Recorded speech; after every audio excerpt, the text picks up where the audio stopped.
Assalamualaikum warahmatullahi wabarakatuh. Anak-anak, kita bertemu lagi di pembelajaran kali ini. Kita hari ini belajar matematika, yaitu penjumlahan pecahan dengan penyebut yang berbeda. Nah, sebelumnya Bapak jelaskan dulu di sini. Ya, kita kasih judul dulu ya, penjumlahan pecahan. Nah, hari ini kita akan belajar penjumlahan pecahan. Nah, bagaimana penjumlahan pecahan ini? Yang perlu kalian tahu, pecahan itu dapat dijumlahkan kalau penyebutnya sudah sama. Contohnya seperti ini. Misalkan 1/2 ditambah 2/2 sama dengan. Nah, di sini 1/2, 2/2. Penyebutnya 2, di sini juga penyebutnya 2. Penyebutnya sama-sama 2. Ini penyebut yang bawah ya. Yang bawah ini disebut penyebut, yang atasnya disebut pembilang. Nah, kalau penyebutnya udah sama-sama 2, ini pecahan ini bisa langsung dijumlahkan. Kalau 3 berarti di sini 3, di sini juga 3, 4, 4, 4 gitu ya. Jadi penyebutnya harus sama. Kalau penyebutnya sudah sama, tulis lagi di sini penyebutnya, karena di sini penyebutnya 2 berarti tulis 2. Nah, yang atasnya baru kita jumlahkan. 1 tambah 2 sama dengan 3. Nah, seperti itu. Jadi pecahan dapat dijumlahkan ketika penyebutnya sama. Tapi ketika penyebutnya berbeda, maka kita harus samakan dulu penyebutnya, baru bisa dijumlahkan. Contohnya, misalkan 1/4 ditambah 2/3. Ya, di sini berbeda penyebutnya. Di sini 4, yang ini 3. Nah, kalau berbeda seperti ini, berarti harus kita samakan dulu. Cara menyamakannya, kalian menggunakan KPK. Masih ingat ya KPK seperti apa? Waktu di kelas 4 kita pernah belajar KPK. KPK-nya kita menggunakan cara sengkedan. Jadi seperti ini. Untuk mencari KPK, kelipatan persekutuan terkecil, kita tulis dulu di sininya 4 dan 3. Kita beri garis. Nah, kita bagi dengan bilangan prima. Mulai dari bilangan prima yang paling awal. Nah, bilangan prima, kita ingat lagi, bilangan prima itu ada angka 2, ini bilangan prima ya. Kemudian angka 3, 4 bukan bilangan prima. Nah, 5 bilangan prima, 6 bukan, 7 bilangan prima, 8 bukan, 9 bukan, 10 bukan, 11. 11 bilangan prima. Dan seterusnya. Nah, bilangan prima untuk mengingatkan, jadi bilangan prima adalah bilangan yang habis dibagi dengan dirinya sendiri. Jadi dia tidak bisa dibagi dengan angka lain, ya, tidak habis dibagi dengan angka yang lain. Kalau misalkan kita contoh di sini 2, 2 ini hanya bisa dibagi, habis dibagi 2 lagi. 3 juga sama. Kalau 4 bukan, kenapa? Karena 4 bisa dibagi 2. 4 bagi 2 sama dengan 2. Nanti 2 bagi 2, 1. Nah, ini habis kan? Jadi 4 ini hanya bisa dibagi dengan 2.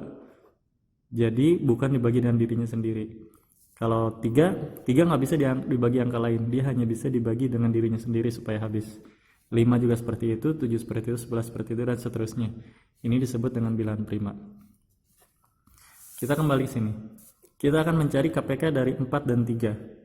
Tadi kita harus bagi ini dengan bilangan prima. Jadi salah satunya harus bisa dibagi dengan bilangan prima mulai dari awal. Di sini yang paling awal 2. Apakah di sini salah satunya bisa dibagi dengan 2? Bisa ya, angka 4. 4 bisa dibagi 2. Berarti kita tulis di sini bagi 2. Lalu kita turunkan 4 bagi 2, 2. 3 dibagi 2, 3 dibagi 2 tidak bisa. Nah, karena ini cara sengkedan, kalau 3 tidak bisa dibagi 2, maka 3 ini turun ke bawah. Dia turun lagi ke bawah, seperti itu. Jadi nggak perlu dibagikan, cukup dia turun ke bawah. Nah, kita bagi lagi dengan bilangan prima. Apakah salah satunya bisa dibagi dengan 2?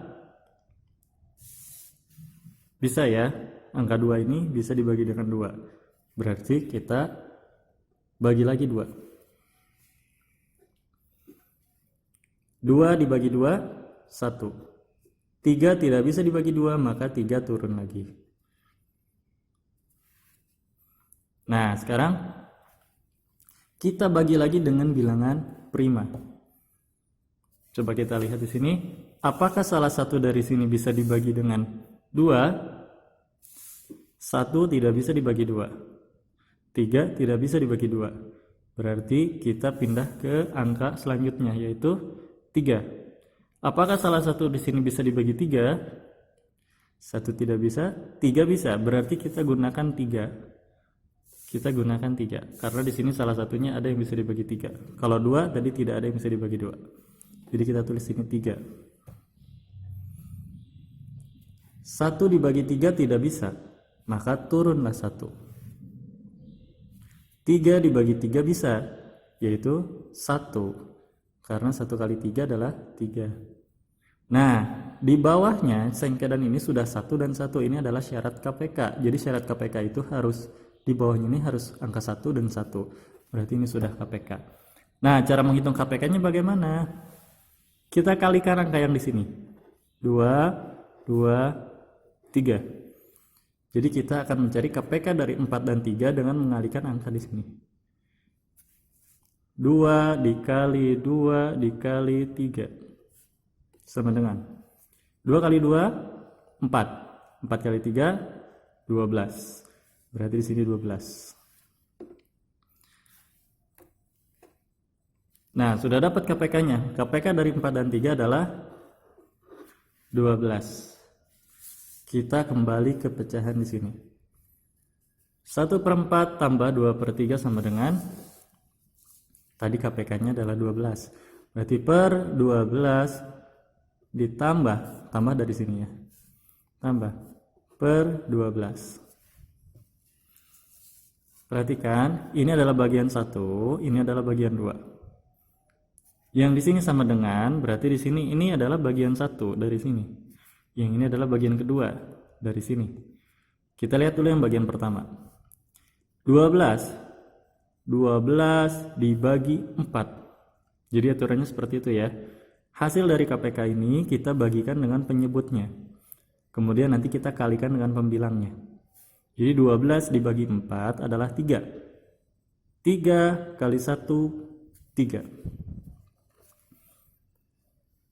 Sekarang yang bagian kedua. 12 dibagi 3 adalah 4. 12 dibagi 3 adalah 4. 4 dikali 2 adalah 8. Nah, sekarang sama dengan. Nah, karena penyebutnya sudah sama, berarti tulis di sini penyebutnya 12. Sekarang tinggal kita jumlahkan bagian atasnya. 3 ditambah 8 adalah 11. Jadi sudah kita dapat 1/4 ditambah 2/3 hasilnya adalah 11/12. Nah, sekarang coba kalian lakukan latihan di bawah sini, ada latihan soal. Nanti kalian kerjakan menggunakan cara seperti ini. Kalian KPK-kan dulu, nanti ditulis di buku tugas kalian KPK-nya berapa ya dari soal itu. Nanti ketemu KPK, nanti samakan penyebutnya seperti ini, kemudian jumlahkan. Oke, semangat. Terima kasih. Wassalamualaikum warahmatullahi wabarakatuh.